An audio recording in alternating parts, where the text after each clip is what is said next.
Mga kapuso, sa mga oras na ito, nasa Duque de Alba Street ang andas ng Poong Jesus Nazareno. Mahigit 18 oras na mula na magsimula ang traslasyon sa Quirino Grandstand.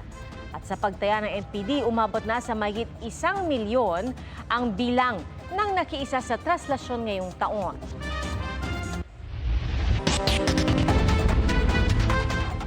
Mas mabagal po kumpara noong nakaraang taon ang pag-usad ng andas ng Poong Jesus Nazareno. Ayon po yan sa pamunuan ng Quiapo Church. At kung hindi raw magbabago ang bilis ng traslasyon, posible pong lumampas sa 21 oras ang prosesyon ngayong taon. Saksi si Jomar Apresto.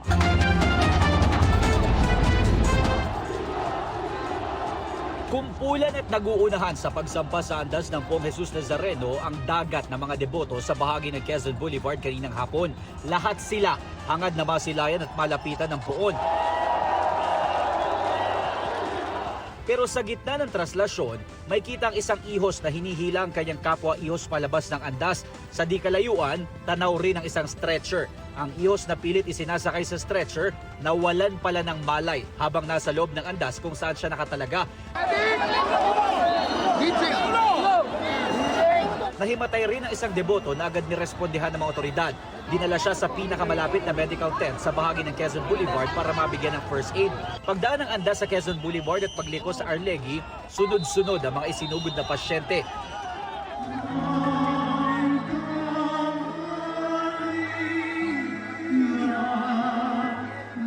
Ang traslasyon ngayong taon, nagsimula alas 4 ng madaling araw kanina sa Quirino Grandstand. Ito ang pinakamaagang pagsisimula ng traslasyon na naitala sa loob ng mahigit 2 dekada.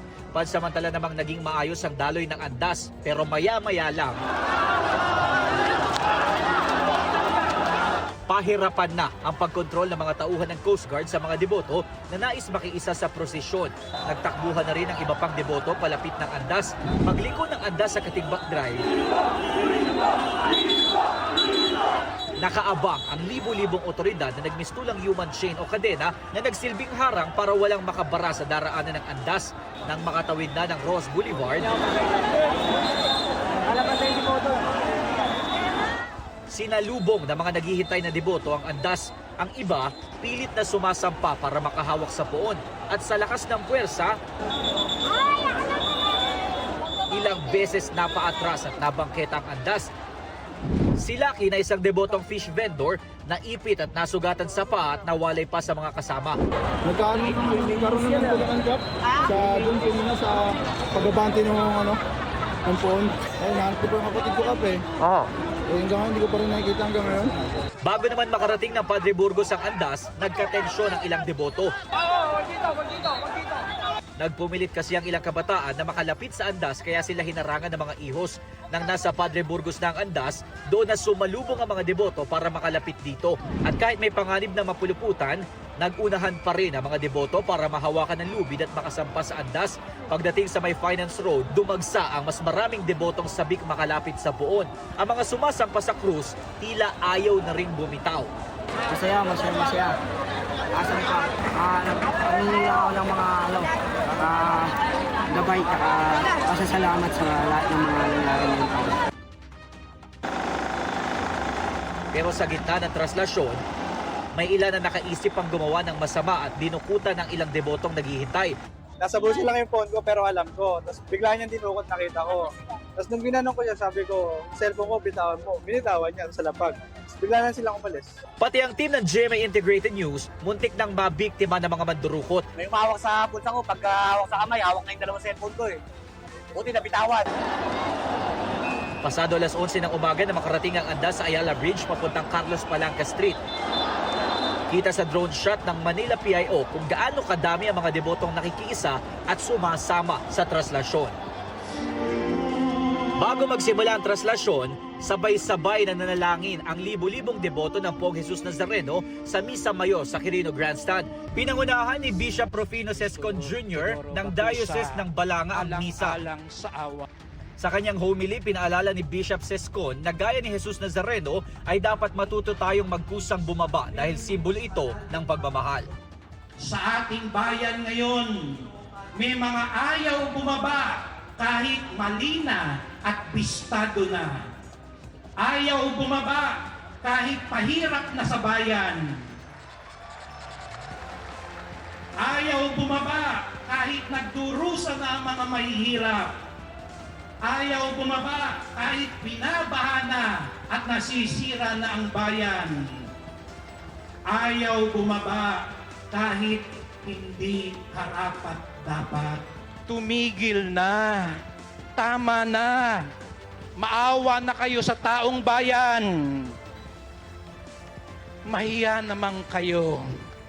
Bumaba na ng kusa, alang-alang sa awa at pag-ibig. Kabilang sa nakiisa sa misa sina Krishka at Derek kasamang 4 na taong gulang nilang anak na si EA. Every year namin itong ginagawa, mas napapanatag yung pagkasama naming mag-asawa, mas lalong tumatatag yung pag-ano namin, pagsasama. Since naging kami, 6 years na din kahong nagde-devotion din. Importante sa akin na paghawag sa lubid dahil dito natutupad ko yung mga hiling ko sa Poong Jesus Nazareno.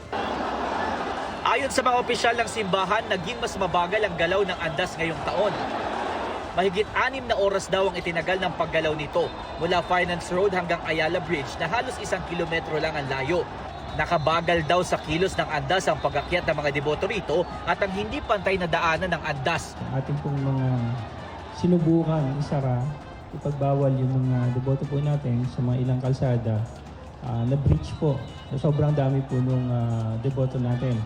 And hindi naman po natin siyempre ipagbabawal talaga. No? Ang amin po ay sinubukan po namin na isara at ipagbawal sa mga deboto. At kung sakaling ma-breach, na-overwhelm po yung aming ginawang pagsasara. Nakiusap naman si Nazareno 2026 spokesperson Father Robert Arellano sa mga deboto na huwag salubungin at harangan ang andas. Para sa GMA Integrated News, ako si Jomer Apresto ang inyo. Saksi. Pati po mga medical volunteer na ipit sa gitna ng matinding siksikan habang lumiliko ang andas ng Jesus Nazareno sa Arlegui Street.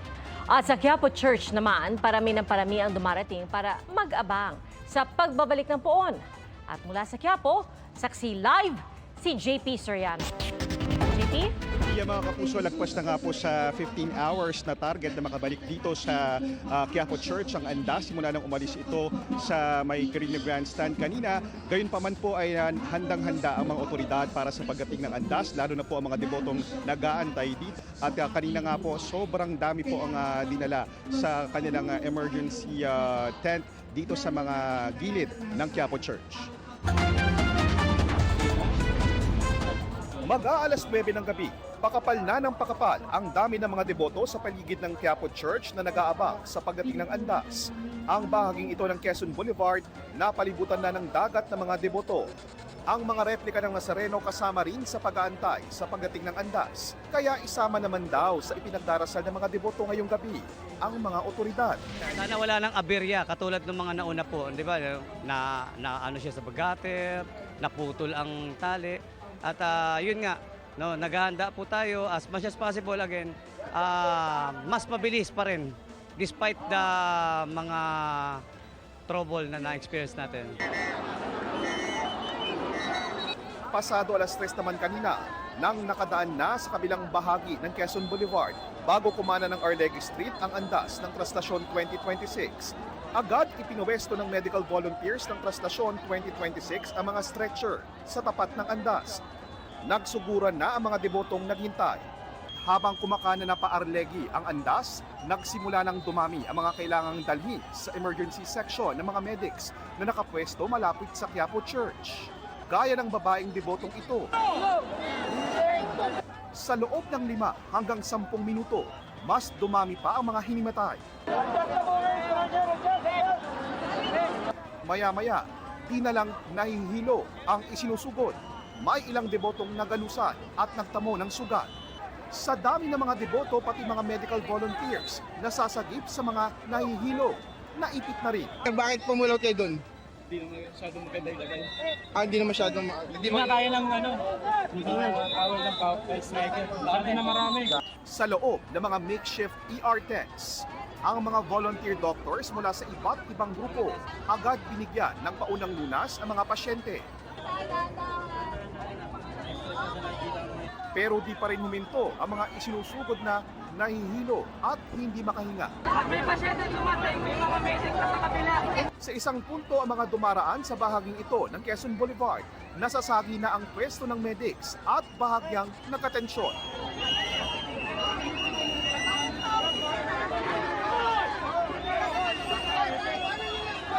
Ang mga medical volunteers nagkapit-bisig para di ito mabuwag ng dagat ng tao. Karamihan po sa mga volunteers ng Trastasyon 2026 ay mga deboto rin ng mahal na poong itim na Nazareno, pero may mga kasamahan po silang ibang reliyon. Pero sa kabila nito, iba man ang kanilang paniniwalaan, ay patuloy pa rin silang tumulong sa mga deboto ng Nazareno kahit hindi nila kaanak. Patunay lang na lumulutang ang tunay na kahulugan ng debosyon sa mga panahong ito, ang pagmamahal. Hanggang nitong alas 3 ng hapon, mahigit 500 pasyente na ang tinugunan ng Red Cross pa lang. Ang Manila Police District naman sa tabi ng Quiapo Church abala sa pagtugon sa mga inire-report na nawawalang bata. Ang nanay na ito nananawagan pa sa nawawalang anak.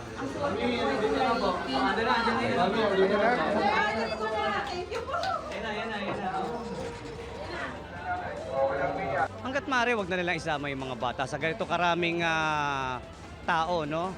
Na lugar. Ngayon, kung talagang hindi po maiiwasan, siguraduhin nila na hindi nila mabibitawan.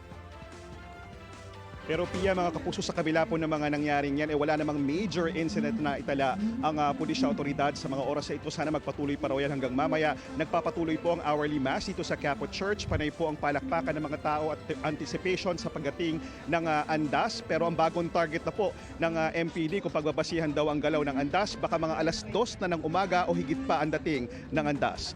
At live mula sa Quiapo Church, ako po si JP Soriano, ang inyong saksi. At hindi pa man po nakakarating ang andas sa Villalobos Street, siksikan na ang mga debotong nag-aabang doon. At saksi live, si Jamie Santos. Jamie? Pia, sa gitna ng Trastasyon 2026, nananatilang pinakamasikip at binabantayan nga na bahagi ng prosesyon ang Villalobos Street dito nga sa Quiapo, Maynila. Ito yung pinakahuling kalsada bago makabalik at makapasok ng tuluyan ng simbahan ang andas ng mahal na poong Jesus na Nazareno. Kaya ito yung pinuturing na pinakakritikal na bahagi ng prosesyon. Dahil sa kitid ng kalsada at tuloy-tuloy na pagdating ng mga deboto, mabilis na nagkakaroon ng siksikan sa ilang bahagi ng Villalobos. Dito rin kasi nagsisimula ang pila ng mga debotong nais makapasok ng simbahan upang makadalo ng misa. Kaya naman mahigpit ang pagbabantay ng mga miyembro ng Hijos del Nazareno at ng PNP sa bukana ng kalsada. Makikita rin ang mga marshal na may hawak na tali na nagsisilbing harang upang mapanatiling maayos ang daloy ng mga deboto. Habang papalalim ang gabi, mas lalong pang kumakapal ang tao, hindi lamang sa Villalobos kundi pati sa katabing Palangka Street. Isa ang Villalobos sa tinuturing na choke point ng ruta ng andas. Dahil sa makitid na daan, kinakailangang ayusin at kontrolin ang galaw ng mga deboto upang maiwasan ang aksidente. Dito po talaga pinapasok ang mahal na senyor. Kaya nandito po ang pressure. Andito po ang lahat ng debotong pasaway. Iniiwasan po natin silang masugatan, masaktan, maipit ng andas. Sa isang tindahan sa Villalobos, inabutan namin ang grupong ito ng mga deboto mula Taguig. Taon-taon raw ay dito talaga sila pumupwesto. Dito talaga kami napapabilis sumampa kaysa sa malawak na lugar. Palata na rin namin, taon-taon. Mayroon namang mga debotong hindi na naghangad na makalapit sa andas, sapat na sa kanila ang makapasok ng simbahan. Ilang oras na po naghintay para makapila po? Bali, 3 hours na po. 3 hours po. Aantayin niyo ba yung andas o magsisimba lang? Magsisimba lang po. Yung mga nakapila naman po, wag po tayo magpatingin. Pia, muling paalala ng mga otoridad sa publiko na kung hanggat maaari ay sumunod po sa patakaran at iwasan na pong sumampa sa andas para po maiwasan ang disgrasya. Yan po yung pinakaimportanteng yugto ng Traslasyon 2026. Mula rito sa Plaza Miranda para sa GMA Integrated News, ako si Jamie Santos, ang inyong saksi. Sa nakalipas na 2 dekada, ang Traslasyon ngayong 2026 ang pinakamaagang nagsimula. At bago mag-alas 4 na madaling araw kanina, nagsimula ang prosesyon sa Quirino Grandstand.